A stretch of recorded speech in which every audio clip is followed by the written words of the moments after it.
accepting our invitation and coming and talking to our students as well as participants in the monetary policy program.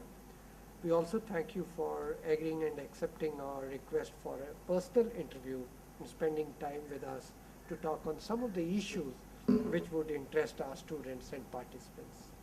To start an interview, I would like to mention we are going to seek your opinion on different aspects of the Indian economy.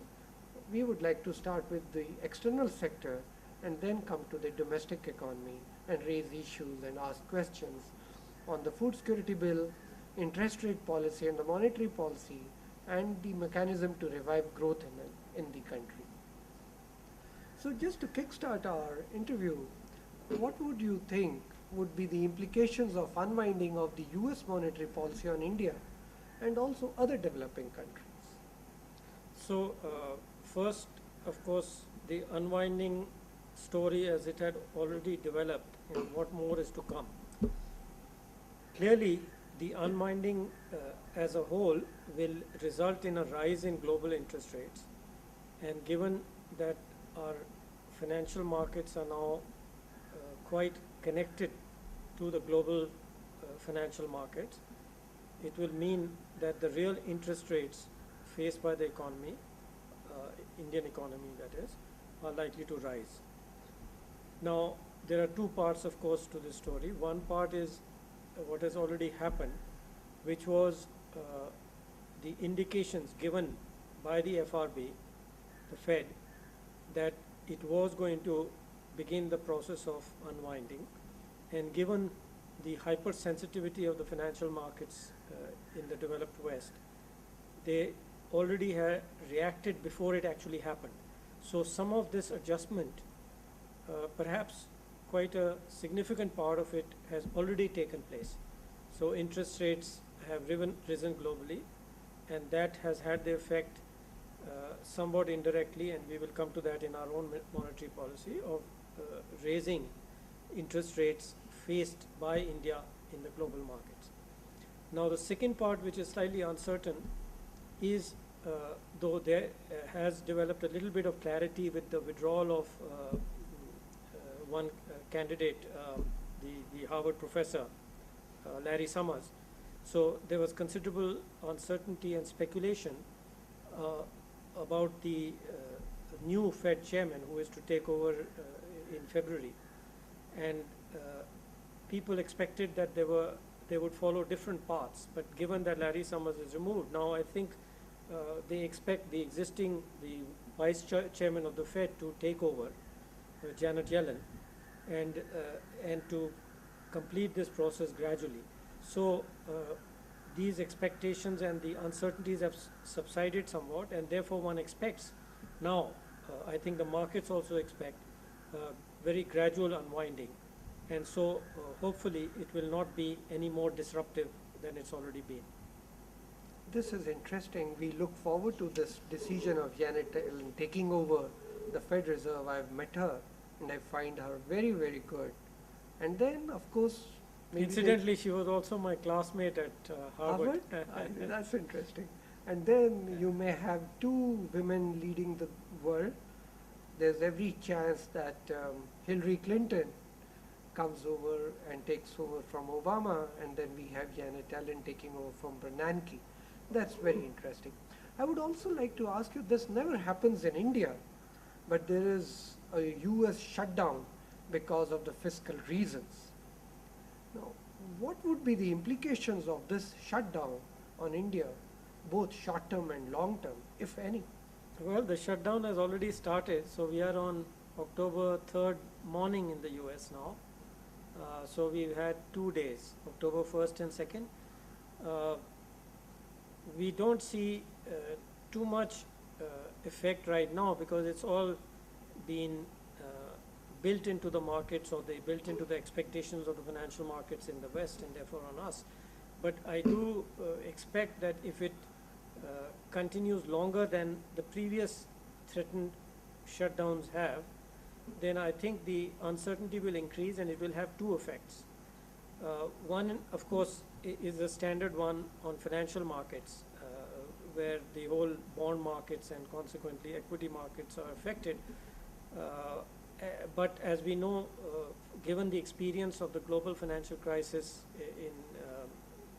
in 2007-8, the central banks, including the Fed, are prepared to deal with the financial aspects of it in terms of shutting down of markets, etc.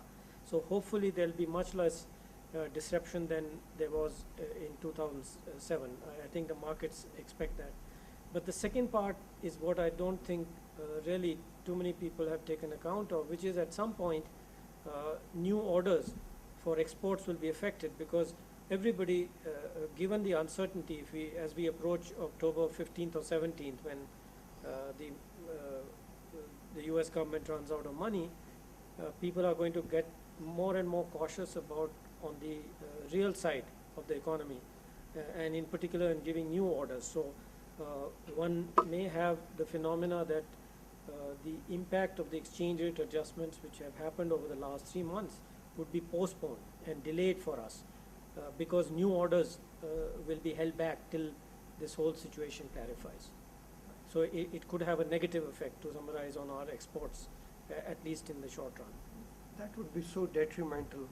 I hope they certainly and quickly recover from this. You have been at the IMF at the helm of affairs and participating very actively in the IMF board. And when the last quota reforms were being done, you played a very important role, and I'm aware of that, in devising the formula and helping devise a better formula which gives India better representation. Now something is again on the anvil, and I hear reports and I read news from the IMF that some reforms are taking place. How do we ensure that India's representation at the IMF in terms of these quotas really improves to reflect its contribution to global GDP? So as you might recall, I wrote a number of papers, some of which were published in EPW and other places. And the main conclusion we came to, there were two aspects which were very important for India. One, that the inclusion of the trade variable in the formula was highly detrimental to us for two reasons.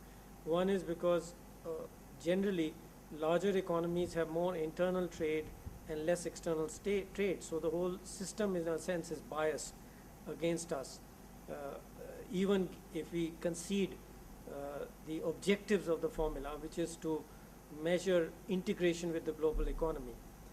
Secondly, many aspects of that formula are deliberately biased towards Europe, for example, even though there's an European Union. So that if the same kind of approach was applied to the European Union, their inter-Europe trade should not be counted, but they get credit for that. So it's an inherently biased variable. The second aspect, of course, is that the real economy is best reflects the relative power of countries. What they actually do is that traditionally they've used the GDP measured at market prices, which is more of a financial variables. And generally most financial variables tend to favor the developed countries again. So we had proposed that the GDP measured at purchasing power parity, which is really the correct economic variable to measure the relative size of economies, be used. And as you might expect, there was huge, tremendous resistance from the developed countries. So these are really the two key variables which need to change to better reflect India's role in the world. Thank you for your opinion on the US policy. I think we should turn to India now. One of the things which is on top of the mind of almost every Indian, and I suppose in the mind of many students at IIMB who go abroad, is the sliding of the rupee. How should this be interpreted, especially in the last 3-4 months, as to what has happened to the value of the Indian rupee? So it is important to understand that the rupee depreciation is a symptom of underlying problems. It is not the problem itself. Actually, when we had a fixed exchange rate in the 90s, that very fact helped in bringing around the BOP crisis.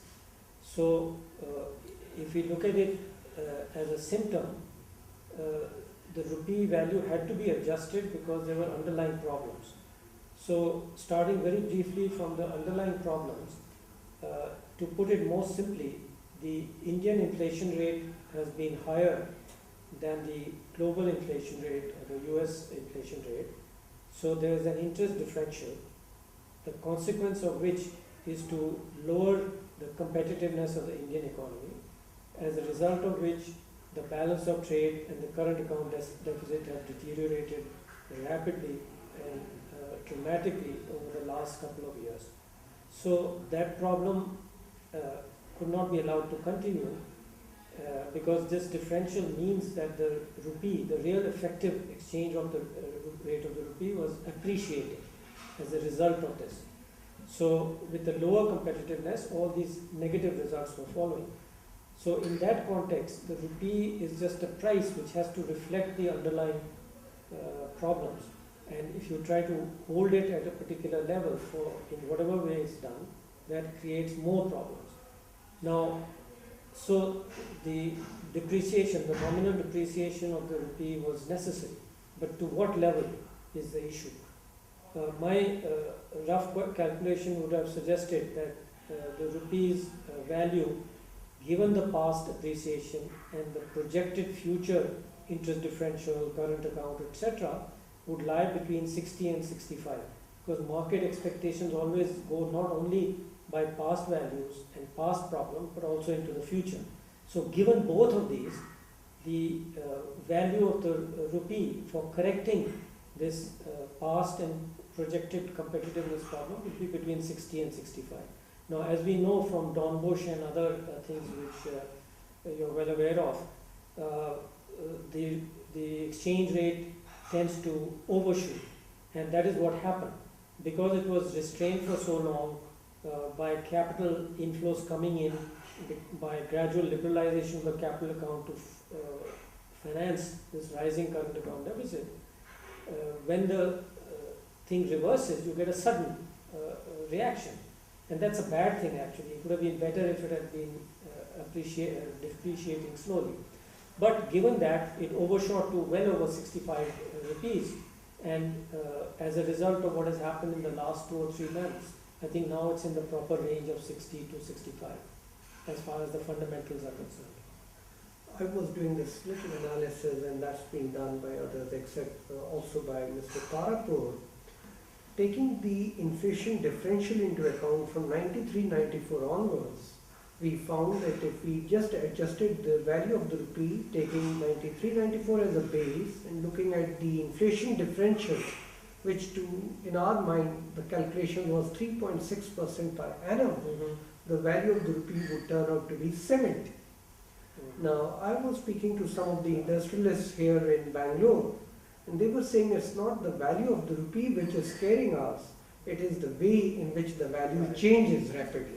If there is a smooth movement of the exchange rate, whatever be the value, interest rate differential or inflation differential, they are able to plan on a horizon, keeping in mind the fundamentals. But in case the exchange rate is kept artificially at some level, then planning goes for a toss, and that is one of the reasons why investment by these companies suffers. Absolutely. So that touches on one of the points we made. This goes back into the management of the macroeconomy. Again, a subject we will be discussing in detail tomorrow.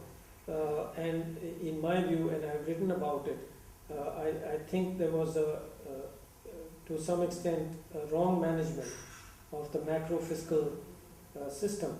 And I've been saying for several years that the fiscal policy was too loose and the monetary policy was too tight, and so we needed what I called a macro twist to solve this situation.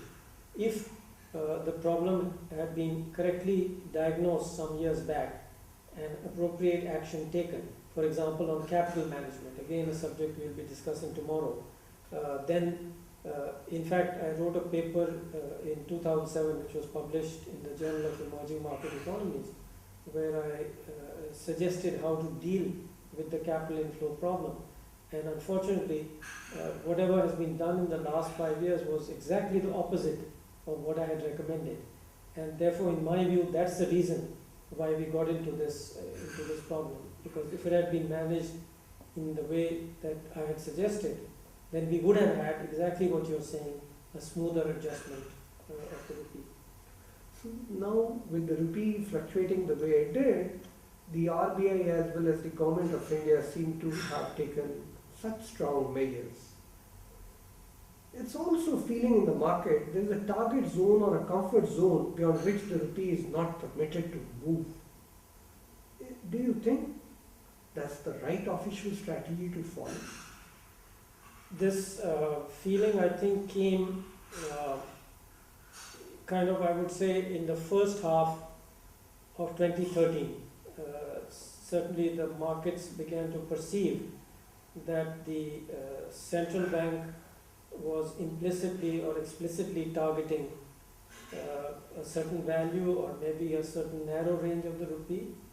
I think that was wrong. If there was such a policy, that policy was wrong, and I opposed any such way of doing things.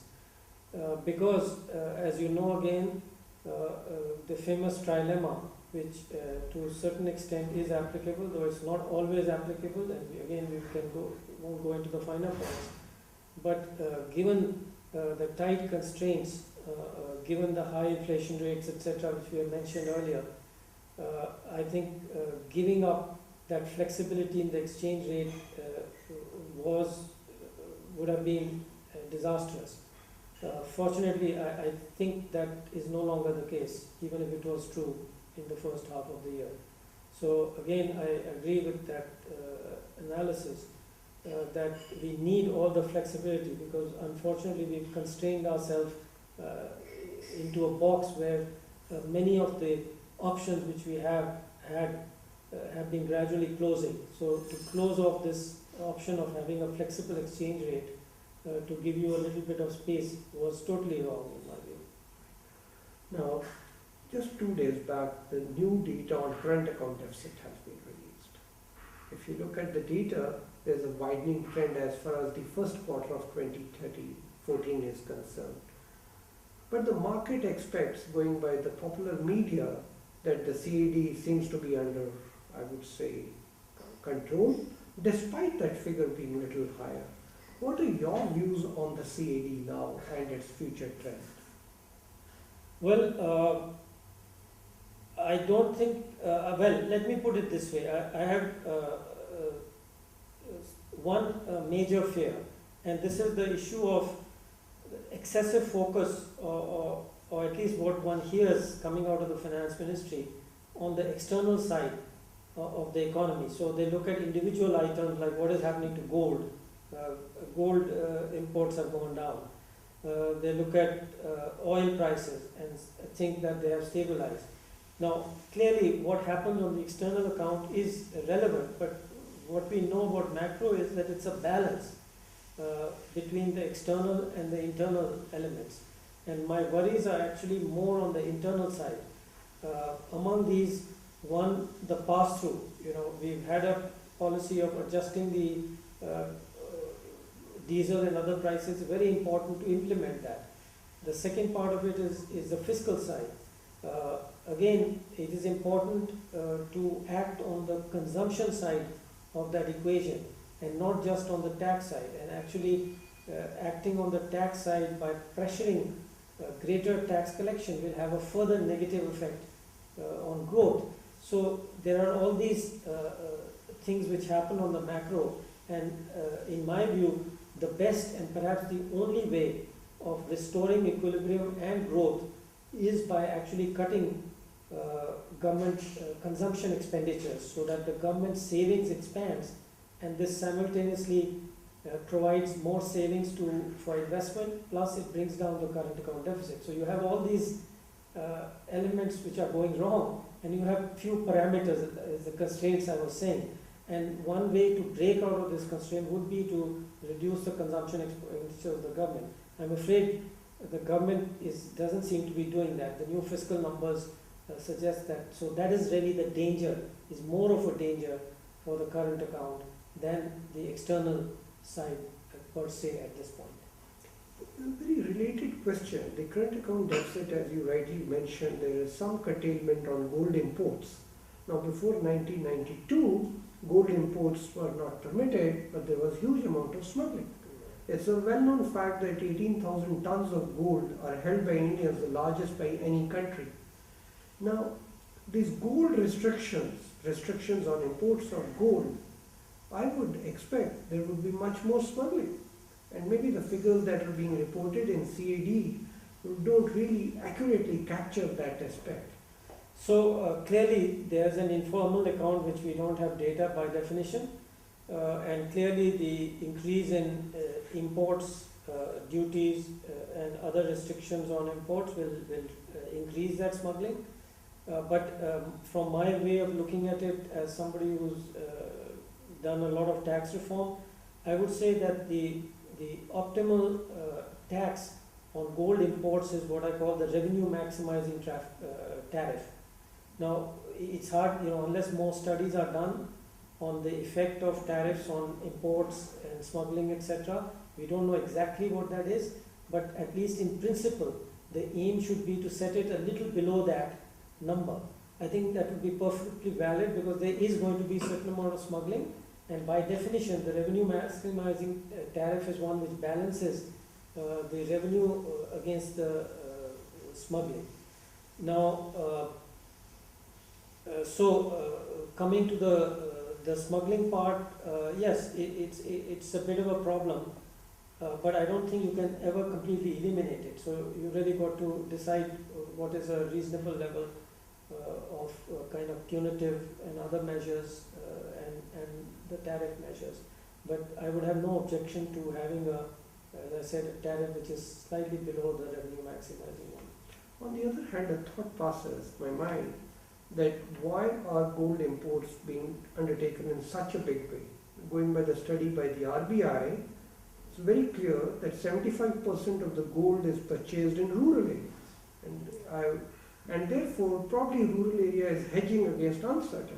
Maybe a good thing to address this issue of uncertainty is offering the rural people through probably a network of post offices, some instruments which take care of this uncertainty. Probably inflation index bonds for the rural population through the post office. That's a very good point. I was going to mention, and it escaped my mind. What I still don't understand is I would go even further and recommend a complete set of financial markets in gold. Gold, the importance of gold is not going to disappear.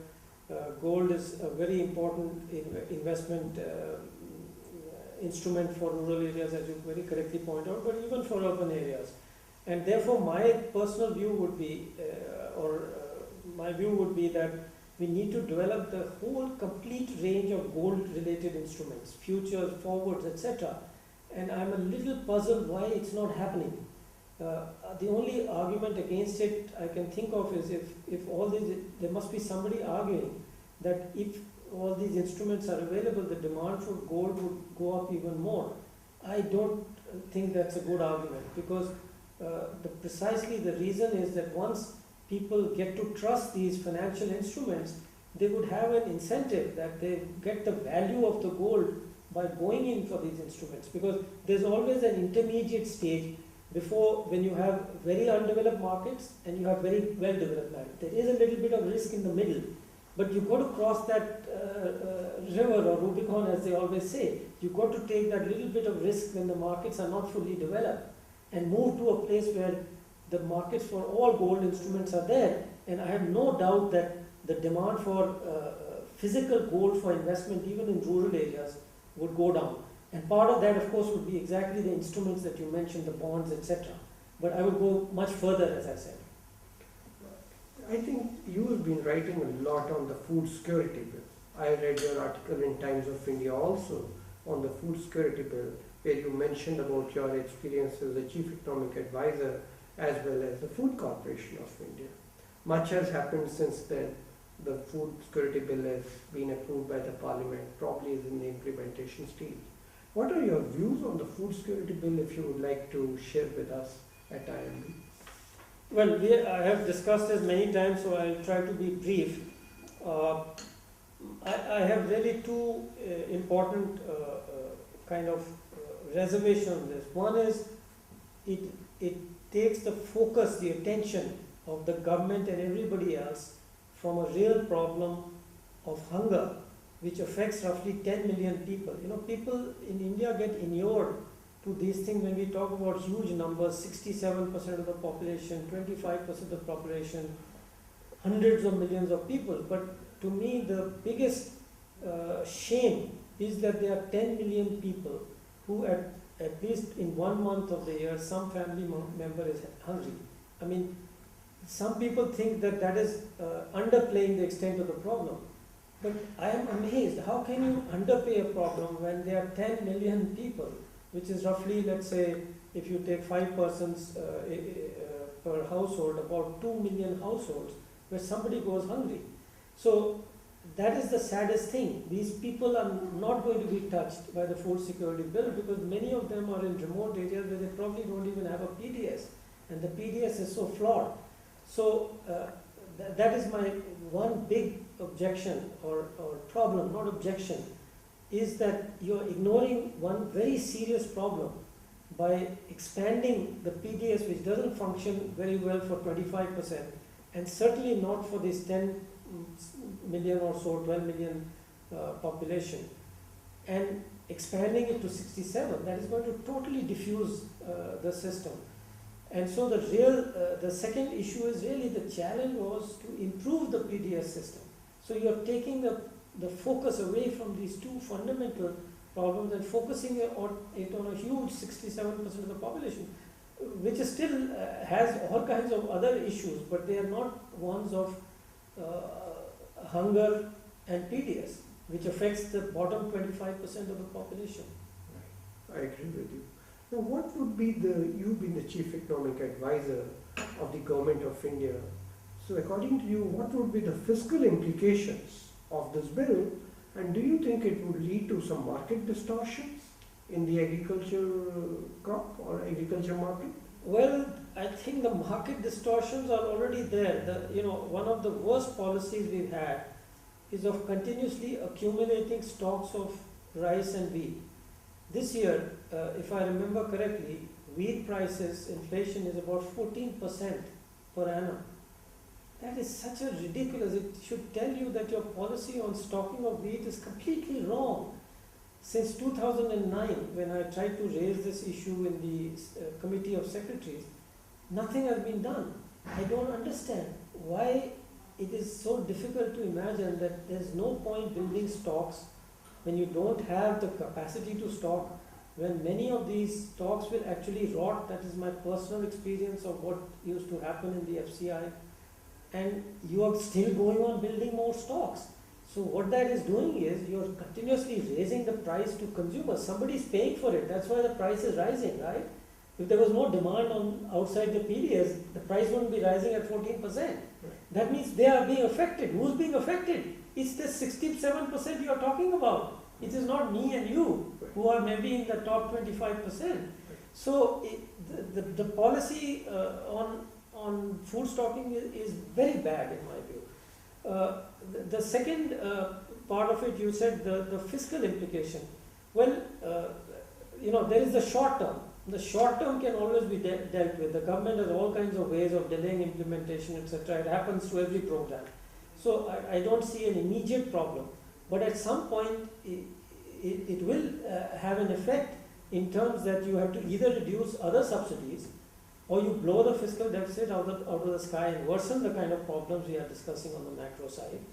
Or thirdly, you crowd out other more important expenditures. So these choices are very hard, and I think they have been kind of swept under the carpet, and they will have consequences at some future point. I agree with you. I have a feeling that distracts the issue from malnutrition, which I think is a far more important and risky thing. What would be your views on malnutrition in India? So on malnutrition, I think there is a lot of misunderstanding. What is called malnutrition is actually what is technically called the wasting or stunting of children under 5 years of age.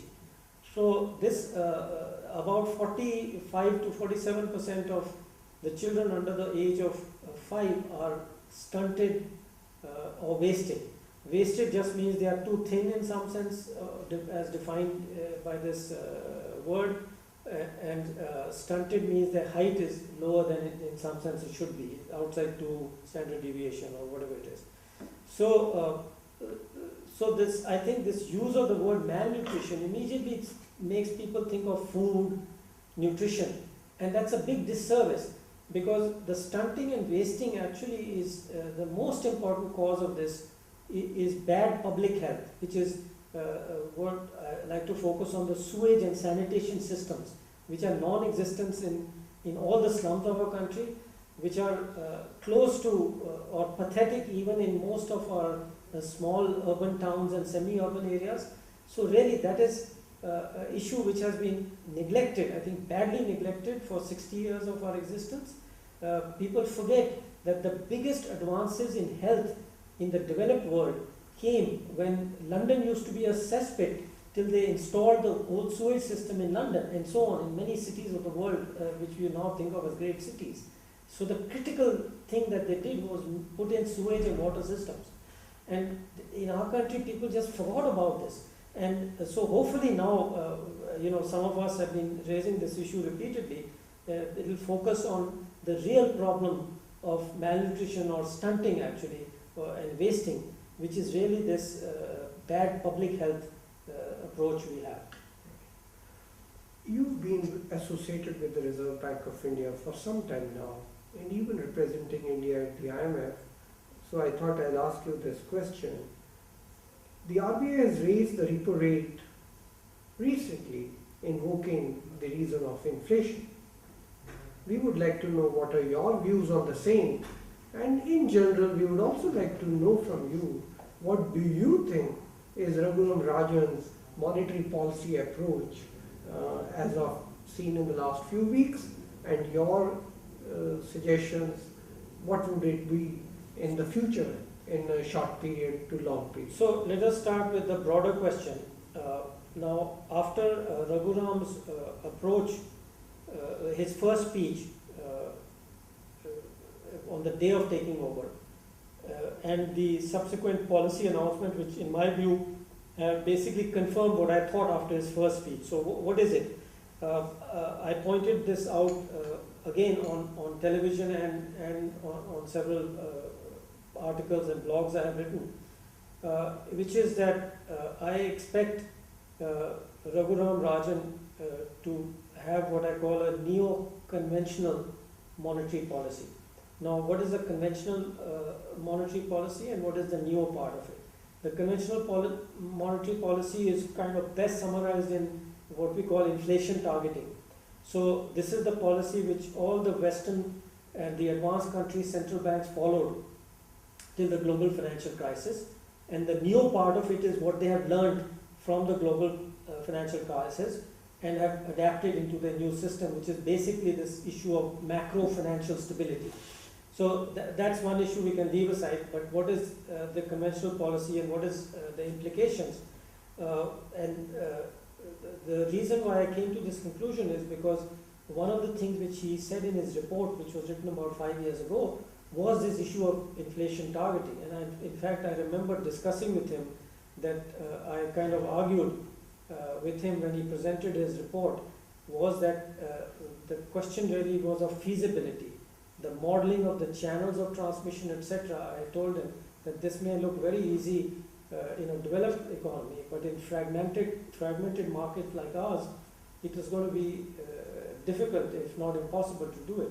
But I believe that he believes in that, and that he will gradually, if not already, I think his policy of raising the repo rate is exactly confirms that he will follow this neo-conventional monetary policy. Now, on the short term, so that's the broad approach that he will follow. So this now sort of scares me, because on one hand, for the last 3 years, governors and deputy governors have been talking that the rise in inflation is mainly because of food articles. and because of the dietary changes, richer protein food, higher real wages in the rural sector, and if that is the supply side story, using the interest rate tool to address inflation and sort of inflation target, I'm not sure how successful would that be. Secondly, in the last few years, going by what the earlier governors have been saying repeatedly, that inflation targeting is not meant for India, and in 1998 they used the multiple indicator approach. So there is a sort of change in the strategy which is already visible. So the first thing is, one thing which he hasn't clarified in his two speeches is which indicator he will exactly focus on. So there is the issue of WPI, CPI and the several CPIs. There is the issue of core versus non-core inflation and so on. So that is the part which he hasn't clarified, which he hope in his next formal speech he will do that. So that part I can't exactly say what it will be. But when I say that he will follow, like you said, that it is not clear that this policy can be successful, there's two things. One is the question of transmission mechanisms, right? The second is of forecasting, because one thing he did make clear, which is part of this approach, is that you're trying to affect inflation forward. He mentioned 6 months, call it 6 to 9 months, 1 year ahead. Even that, in my view, is not clear. You know, whether the policy that is undertaken now, when and to what extent it affects 6 months down the line, 9 months or 1 year, that's part of the problem. That's the modeling problem.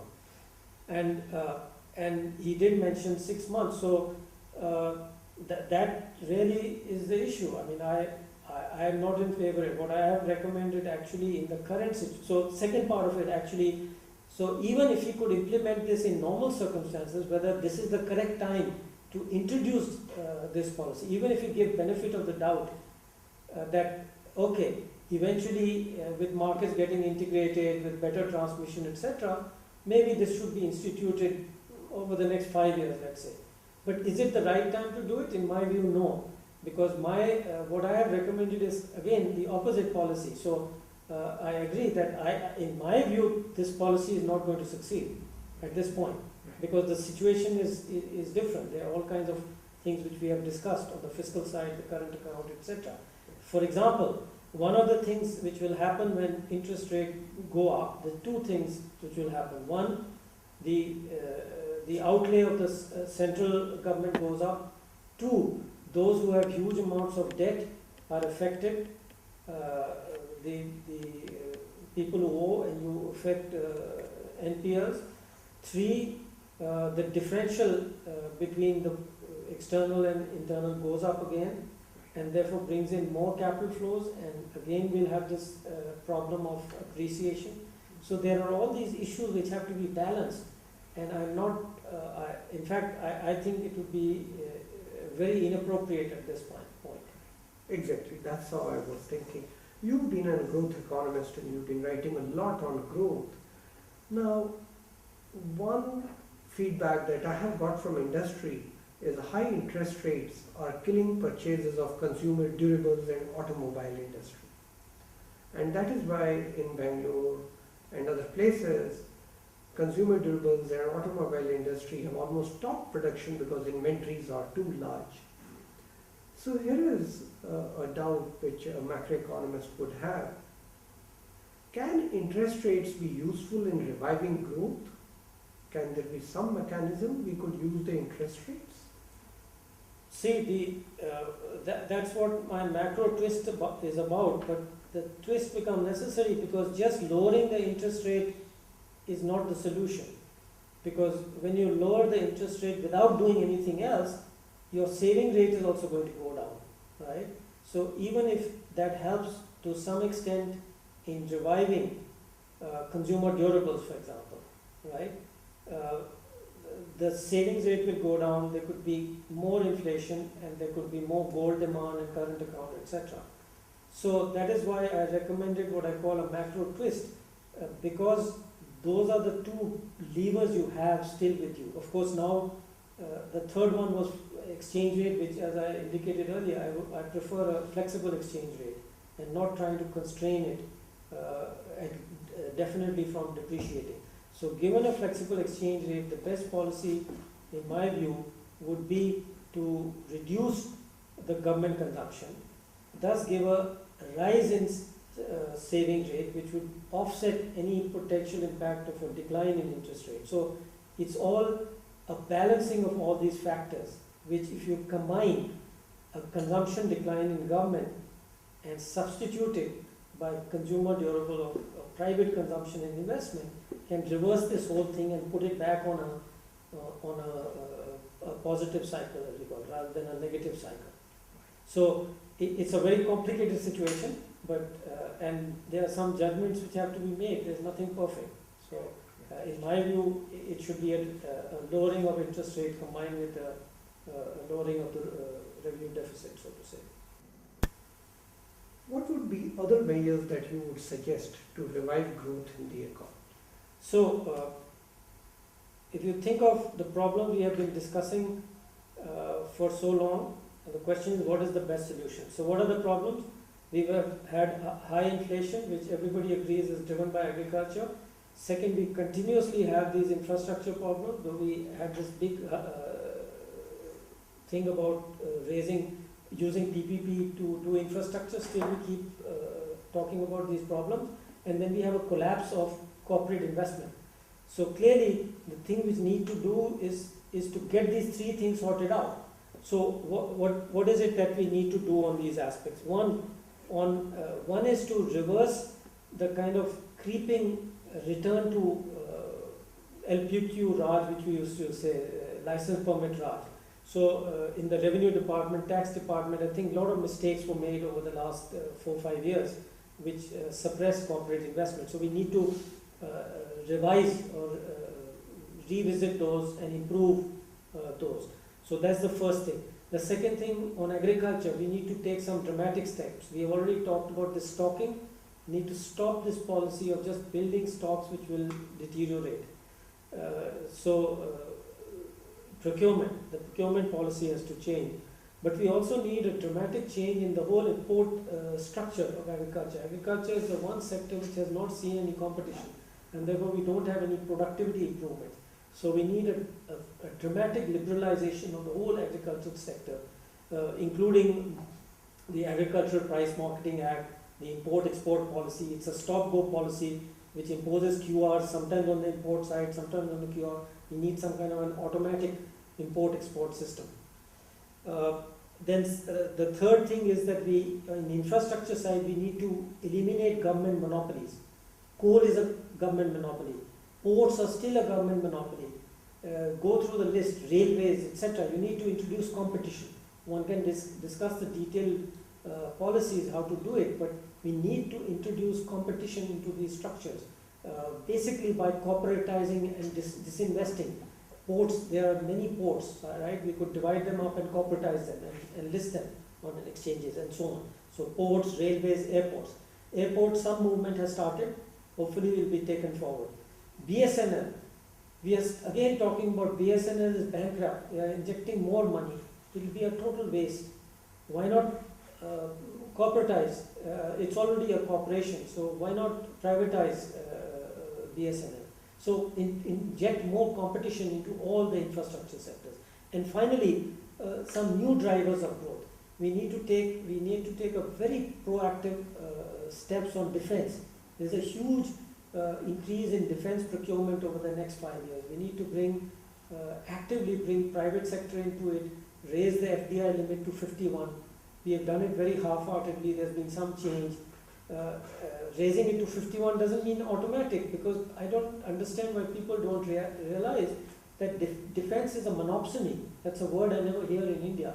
You know, the sole buyer is the Ministry of Defense. So they have this control. You don't need any other control, because you don't need to buy the equipment. In fact, they will need your assurance that you will buy it. Then you have export controls. You have 10 different ways of controlling. You don't need the FDI. So you can apply. You could even give up to 100% FDI on a case-by-case basis. Obviously, if it's in your interest. allowing 100% doesn't mean anybody can come in 100. And this could be a big driver of growth. It's a new driver which we could utilize. Talking of defense, it immediately reminds me of China. Now, one thing is very clear, despite such a great recession, China did not, but India suffered badly on the growth front. What should be India's strategy to match growth performance of China? And would it be possible to overtake China's growth performance in years to come for a country like India? So first, one side is China, very briefly. In the medium long term, they have a problem of restructuring their whole development model from an external investment driven one to a domestic demand consumption services driven one. So that is the medium term problem which they are struggling with, which they still haven't sorted out. But in the short term, they were able to modify or minimize and even eliminate the effects of the global shock by a policy of injecting, because they control, even though people talk about private and so on, they control the financial system virtually as if it's a communist state. And therefore they are able to inject money into the system, and that's what they have been doing. They have been able to, it's almost like a fiscal injection. Now fortunately for them, their fiscal debt and fiscal deficits were very low. And I had said immediately after the fiscal crisis, the global financial crisis, that they could maintain this policy for up to 5 years or so. That 5 years is actually close to coming to an end. If you time it to 2007 plus 5, it's 13, it's this year. So it's a question of how long they can maintain it, because what you're basically doing by injecting it is your returns on investment are going lower and lower. That means more and more are becoming NPL, but they still have the fiscal capacity at any time to use their assets abroad and domestically to recapitalize, so to say, the banking system. But they can't keep on doing that forever. They have to do it at some point and then kind of taper it off. Now, but in the long term, the growth is going to slow even if they do the adjustment. So how does India catch up? Well, their growth is going to, there's a widespread agreement that their growth in the medium term will go down to between 6 and 7%. Some people say lower, but I think that is not correct. So India just had to maintain its growth rate at somewhere around 8% to start catching up with them. And it could have been done. This is something I had warned in the 2009 economic survey, that we got to make sure we can sustain the growth rate. Unfortunately, again, these warnings were not taken seriously enough. So now we are in a slightly more difficult position. If we had sustained it, it was not difficult. If we hadn't made some of the macro mistakes we have over the last 3 years, we would have been growing at between 7 and 8%, and therefore would have be growing faster than them by, let's say, 215 to 16, when their growth, the short-term stimulus in a sense is over and it goes below. So now the question is more difficult, and some of the measures we've discussed earlier are kind of vital to bringing this growth rate back. The macro balancing and the liberalization and restructuring the policy reforms you mentioned. It's been very interesting listening to you. It seems the Congress certainly reacts on certain issues after a period of time. The latest story on the ordinance is known to all of us. It's nonsense done and should be thrown. I do not know if the food security bill should meet the same fate. We'll wait and see. I would like to know all these views that you have articulated with us and much more. I think you have a blog on which you write regularly. And I would suggest to readers who are interested in Dr. Virmani's views to probably visit his blog and get the latest on what he thinks on the latest issues which are coming up in our country so dynamically, so often, so regularly. With this, I would like to thank you for your time and for your thoughts.